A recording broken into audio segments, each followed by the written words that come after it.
സത്യം പറഞ്ഞ എന്റെ മക്കളെ അടുത്ത് കിട്ടിയപ്പോ എനിക്ക് എന്ത് സന്തോഷമായിരുന്നു. നിങ്ങൾക്കിന്ന് എന്റെ കൂടെ കിടക്കാം. അയ്യോ അച്ഛാ, ബാലോട്ടൻ വീട്ടിലില്ല. അമ്മ ഒറ്റയ്ക്ക്. എനിക്ക് കൂട്ട് വേണ്ട.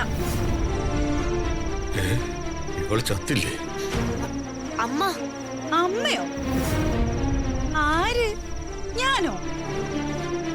ഞാൻ നിങ്ങളുടെ അമ്മയാണോ? കൊള്ളാലോ.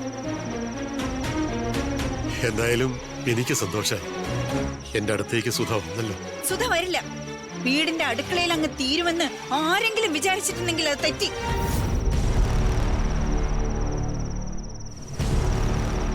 ആ പഴയ ചൊല്ല് ഞാൻ ഒന്നുകൂടെ പറയാം. തീയിൽ കുരുത്തത വെയിലത്ത് പാടില്ല. സുധാമണിയുടെ പാഠപുസ്തകം ജീവിതമാ. മറ്റുള്ളവർക്ക് പഠിക്കാൻ സാധിക്കാത്ത ഒരുപാട് പാഠങ്ങൾ ആ പുസ്തകത്തിൽ നിന്ന് ഞാൻ പഠിച്ചിട്ടുണ്ട്. അതുകൊണ്ട് തന്നെ മക്കളെയും ഭർത്താവിനെയും മാത്രമല്ല, ഗുണ്ടകളെ നേരിടാനും എനിക്കറിയാം. അമ്മ എന്തൊക്കെയായി പറയുന്നേ? ഞാൻ പറയുന്നത് എന്താന്ന് മനസ്സിലാവേണ്ടവർക്ക് മനസ്സിലാവുന്നുണ്ട്. നീ കൊച്ചു കുട്ടിയാ. താനെ ചിന്തിക്കാനും തിരിച്ചറിവോടെ പ്രവർത്തിക്കാനുള്ള പാകത എത്തിയിട്ടില്ല. അമ്മേ, അമ്മ അച്ഛനെ ഇത്ര ആക്ഷേപിക്കരുത്. ഓഹോ, മിടുക്കിയാണല്ലോ. അമ്മയുടെ നേർക്ക് ആജ്ഞാപിക്കാറായോ? ശരി, എന്റെ മോൾ ഒരിക്കൽ കൂടെ ഒന്ന് പറ. അമ്മ കേക്കട്ടെടി. എന്താ പേടിച്ചു പോയോ? ഇത്രയേ ഉള്ളൂ. നീ സ്നേഹവും കരുതലും വാരിക്കോരി തന്നപ്പോ നീ കരുതി ആരോ ആയെന്ന്. സുധാമണിയോട് സംസാരിക്കാൻ വരുമ്പോഴേ ഒന്നല്ല 2 വട്ടം നീ ആലോചിക്കണം. വന്നിരിക്കുന്നു. തോൽക്കാൻ പോകുന്നത് നിങ്ങളാ. അതൊന്ന് നേരിട്ട് പറയാനാ ഞാൻ വന്നത്.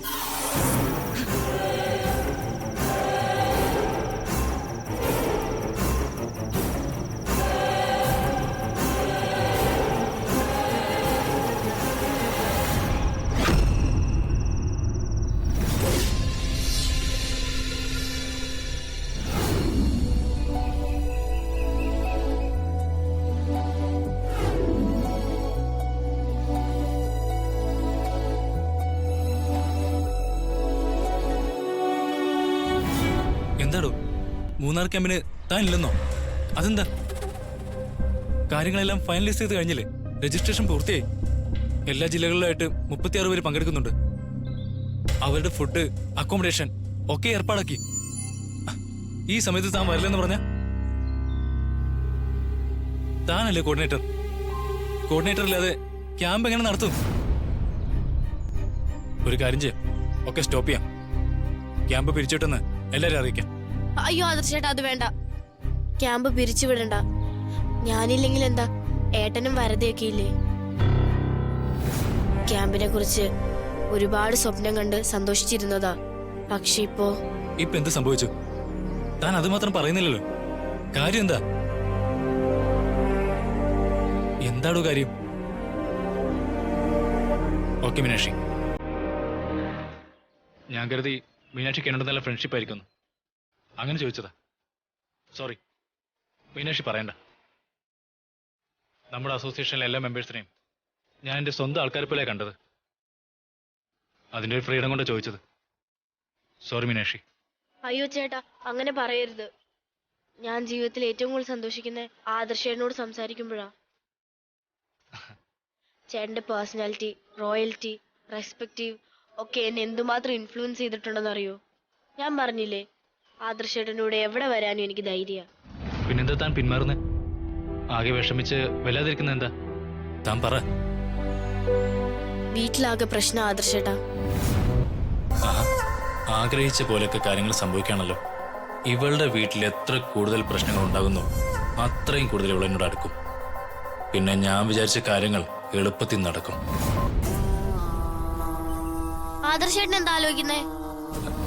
അല്ല, തന്റെ വീട്ടിലെ പ്രശ്നങ്ങളെ അത് കേട്ടപ്പം പെട്ടെന്നൊരു വിഷമം. എന്റെ അച്ഛനും അമ്മയും തമ്മിൽ വഴക്കായി. എന്റെ ബാലുവേട്ടനും ഏട്ടത്തിയും തമ്മിൽ പിരിഞ്ഞു. മനസ്സിനൊരു സന്തോഷമില്ല. സത്യം പറയാം, ഇപ്പോ ആദർശേട്ടനോട് സംസാരിച്ച് നിൽക്കുമ്പോഴാ മനസ്സിനൊരു സമാധാനം കിട്ടുന്നേ. അല്ല, മീനാക്ഷിയുടെ അച്ഛൻ അന്ന് കണ്ടെങ്കിൽ കൃഷ്ണമൂർത്തി അങ്കിൾ അദ്ദേഹം ഒരു പാവ മനുഷ്യനായിട്ടാണല്ലോ തോന്നിയത്. അച്ഛൻ പാവം തന്നെയാ. അപ്പോ അമ്മയാണ് പ്രശ്നം. എനിക്കൊന്നും അറിയില്ല ആദർശേട്ടാ. ഒരു സമാധാനവും ഇല്ല. എനിക്ക് പേടിയാ.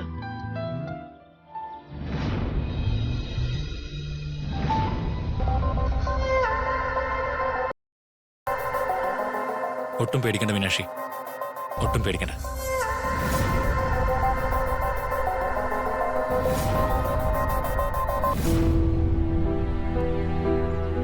ഞാൻ കൂടെയുള്ളപ്പോ മീനാക്ഷി പേടിക്കാൻ വേണ്ട. ഞാനുണ്ട്, മീനാക്ഷിയുടെ കൂടെ ഞാനുണ്ട്. മീനാക്ഷിയുടെ മനസ്സിലെ നന്മയാ എന്നെ ഏറ്റവും കൂടുതൽ ആകർഷിച്ചിട്ടുള്ളത്. ഇത്രയും നന്മയുള്ള ഒരാള് വിഷമിക്കാൻ ഞാൻ അനുവദിക്കില്ല. ഞാൻ കൂടെയുണ്ട്, എന്തിനും ഏതിനും.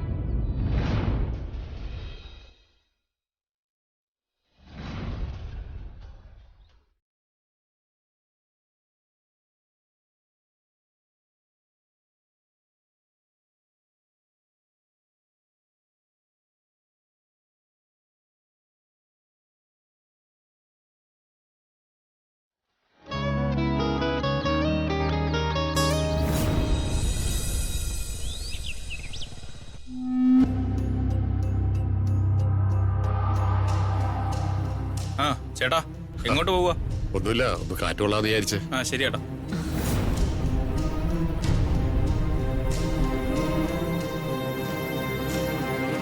ആ മുറിക്കകം പരിശോധിച്ച എന്തെങ്കിലും ഒരു തെളിവ് കിട്ടാണ്ടിരിക്കൂല.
ഞാൻ പറഞ്ഞില്ലേ ഏട്ടാ, നമ്മള് മനസ്സിൽ കാണുന്നത് സുധാമണി മാനത്ത് കാണുവാ.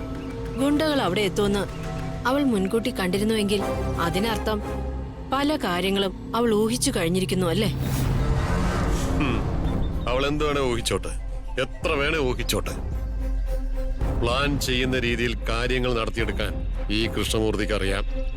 എനിക്കും അത് അങ്ങനെ തന്നെയായിരുന്നു മനസ്സിൽ. പക്ഷേ അവളുടെ ഓരോ നീക്കവും എന്നെ പേടിപ്പെടുത്തുക ഏട്ടാ. നമുക്കൊരു കാര്യം ചെയ്യാം, എത്രയും പെട്ടെന്ന് സർജറിക്കുള്ള കാര്യങ്ങൾ നീക്കാം. സാഗറിന്റെ മനസ്സും കൂടെ മാറിയാൽ നമ്മൾ പ്ലാൻ ചെയ്തതൊക്കെ തകരും. സാഗർ എനിക്ക് വേണ്ടി ജീവൻ തന്നെ തരും. സാഗറും മീനാക്ഷിയും ബാലു എന്റെ കൂടെ തന്നെ ഉണ്ട്. അതിൽ കാര്യമില്ല ഏട്ടാ. ഈ രീതിയിലാണ് പോകുന്നതെങ്കിൽ മക്കളുടെ മനസ്സും അവള് മാറ്റിയെടുക്കും.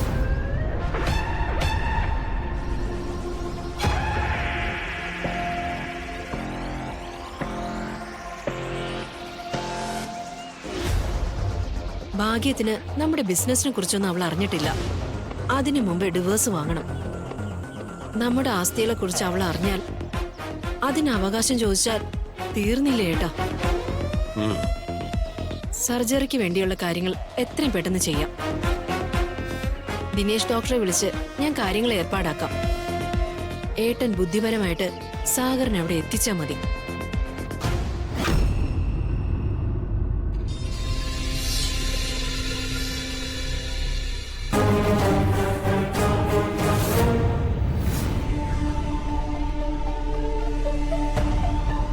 സാറിന്റെ നീക്കങ്ങൾ റോങ് ആയി പോയെന്നാ എനിക്ക് തോന്നുന്നത്.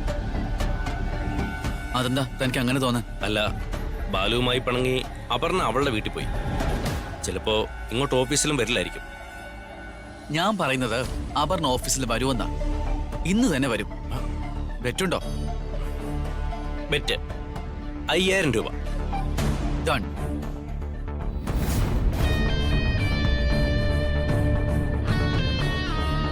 എന്റെ 5000 പോയി. എങ്ങനെയാണ് ഞാൻ കൈകാര്യം ചെയ്യുന്നതെന്ന് താൻ നോക്കിക്കോ. അവിടുത്തെ ഇഷ്യൂസ് ഞാൻ ചോദിക്കാനേ പോകുന്നില്ല. അത് ചോദിക്കേണ്ടത് താനാ. Good morning sir. Good morning Aparna. Good morning. Aparna, ഇന്ന് 3 ക്ലയൻസിന്റെ ബിസിനസ് മീറ്റിംഗ് ഉണ്ട്.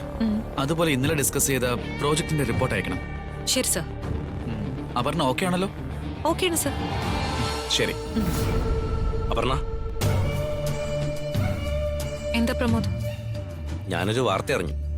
എന്ത് വാർത്ത? അല്ല, അപർണയും ബാലുവും. അപർണയും ബാലു?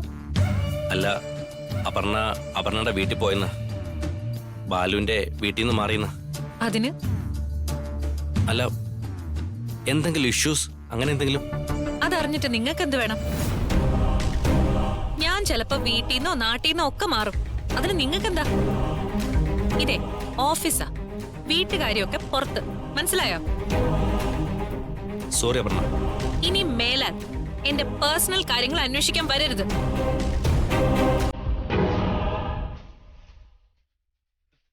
എന്താ പ്രശ്നം? തനിക്ക് എന്താ വേണ്ടത്? സോറി സാർ, ഞാൻ ഫ്രണ്ട്ലിയായി ചോദിച്ചതാ. അപർണ ബാലുവിന്റെ വീട്ടിൽ നിന്ന് മാറി നിറഞ്ഞു, അതിന്റെ കാര്യം ചോദിച്ചതാ.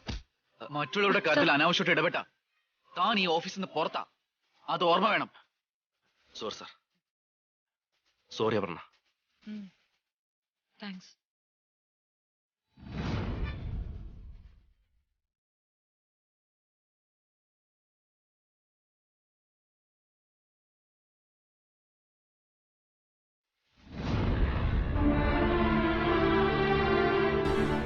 ജീവിതം കൈവിട്ടു പോവുകയാണോ? ആവശ്യമില്ലാതെ ഓരോന്ന് സംശയിച്ചു കൂട്ടി ഞാൻ തന്നെയാണോ എൻ്റെ ജീവിതം ഇല്ലാതാക്കുന്നത്? അപർണയെ ഞാൻ ആവശ്യമില്ലാതെ തെറ്റിദ്ധരിക്കുകയല്ലേ?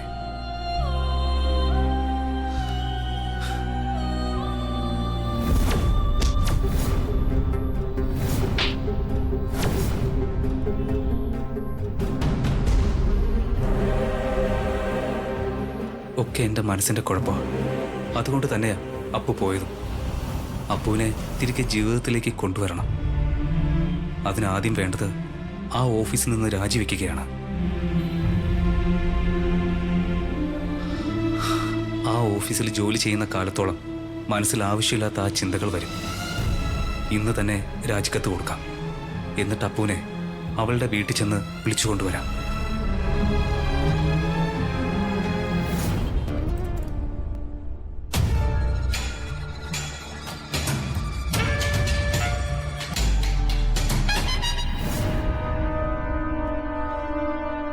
മഹേഷ്, ഞാൻ പറഞ്ഞതുപോലെ നമ്മളെല്ലാം മനസ്സിൽ ആഗ്രഹിച്ചത് ദൈവമായിട്ട് സാധിച്ചു തന്നിരിക്കുക. നമ്മളെല്ലാവരും ഒറ്റ മനസ്സായിട്ട് നിന്നാ അപർണയുടെ വിവാഹം ഉടനെ നടക്കും. യാമിനി, ഞാനൊന്ന് പറഞ്ഞോട്ടെ? മഹേഷേ, നീ പലതും പറഞ്ഞ കാര്യങ്ങൾ ഇതുവരെ എത്തിച്ചത്. ഇനിയേ 4-5 ദിവസം ഒന്നും പറയാതിരിക്കാമോ? പറയേണ്ടത് ഞാനും യാമിനിയും കൂടി പറയും. ഞങ്ങൾ പറയുന്നത് സന്ദീപ് നടത്തിത്തരും. അതെ, യാമിനി പറയുന്നത് പോലെ ഏറ്റവും നല്ല അവസരമാണ് നമുക്ക് കിട്ടിയിരിക്കുന്നത്. കിരൺ ഏത് സമയവും വിവാഹത്തിന് തയ്യാറാ. നിങ്ങൾ എന്തൊരു വിഡിത്തരായി പറയുന്നേ? കാര്യങ്ങളൊക്കെ തീരുമാനിക്കുന്നത് നമ്മളല്ല, അപർണയും ബാലും കൂടിയിട്ടാ. കാര്യങ്ങൾ അപർണയും ബാലുവും കൂടി തീരുമാനിക്കുന്നു. ഏത് ബാലു? കാര്യങ്ങൾ അപർണ തീരുമാനിക്കും. ആ അപർണയും നമ്മൾ വീട്ടുകാരും ചേർന്ന് തീരുമാനിക്കും. ആ പാചകക്കാരിയും കുടുംബവും നമ്മുടെ തീരുമാനം അംഗീകരിക്കും. അംഗീകരിക്കണം. ആ അതിനപ്പു പറഞ്ഞിട്ടില്ലല്ലോ മറ്റൊരു വിവാഹത്തെ കുറിച്ച്. അപർണ പറയണ്ട, നമ്മൾ അപർണയെ കൊണ്ട് പറയിപ്പിക്കും. അതാ നമ്മൾ ചെയ്യാൻ പോകുന്നത്. നമ്മളായിട്ടൊരു അബദ്ധം ചെയ്തു.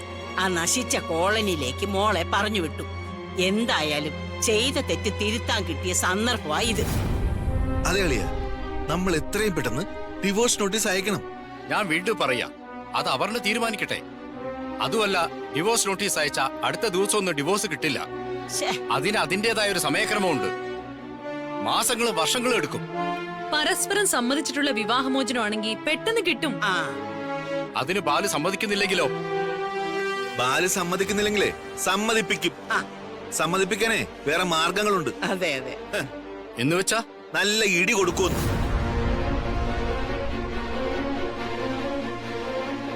ഇടിച്ചു റൊട്ടിയാക്കും അവനെ, ചവിട്ടി അവനെ നട്ടല്ലൊടിക്കും. അതിനുള്ള ആൾക്കാരൊക്കെ ഞാൻ റെഡിയാക്കി കഴിഞ്ഞു. സന്ദീപ്, വെറുതെ കൈവിട്ട കളി കളിക്കരുത്. എന്ത് കൈവിട്ട കളി? കാര്യം കാണാൻ ഏതറ്റം വരെയും പോണം. ഞാൻ എന്തായാലും ഇന്ന് കിരണിനോട് ഇങ്ങോട്ട് വരാൻ പറയാൻ പോവുകയാ. ആ സന്ദീപ് വരട്ടെ, കാര്യങ്ങൾ എന്താ ഏതാന്നൊക്കെ ഒന്ന് അറിയട്ടെ. അതിനുശേഷം മതി നിങ്ങളെ നീക്കങ്ങളൊക്കെ. മഹേഷേ, നീ തടസ്സം ഒന്നും പറയണ്ട. കിരണാണ് അപ്പുവിന് വിധിച്ച പയ്യൻ. അന്ന് കല്യാണ മണ്ഡപത്തിൽ ഇരിക്കുക വരെ ചെയ്തില്ലേ? താലി കയ്യിലെടുക്കുകയും ചെയ്തു. അന്ന് താലി കയ്യിലെടുത്തതല്ലേ ഉള്ളൂ. ഇപ്പൊ ആ താലി നമ്മൾ കിരണിനെ കൊണ്ട് അപ്പുവിന്റെ കഴുത്തിൽ കെട്ടിക്കും.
ഇതെന്താ ഈ KMR ഗ്രൂപ്പ്? ഇത് ഏത് കമ്പനിയാ?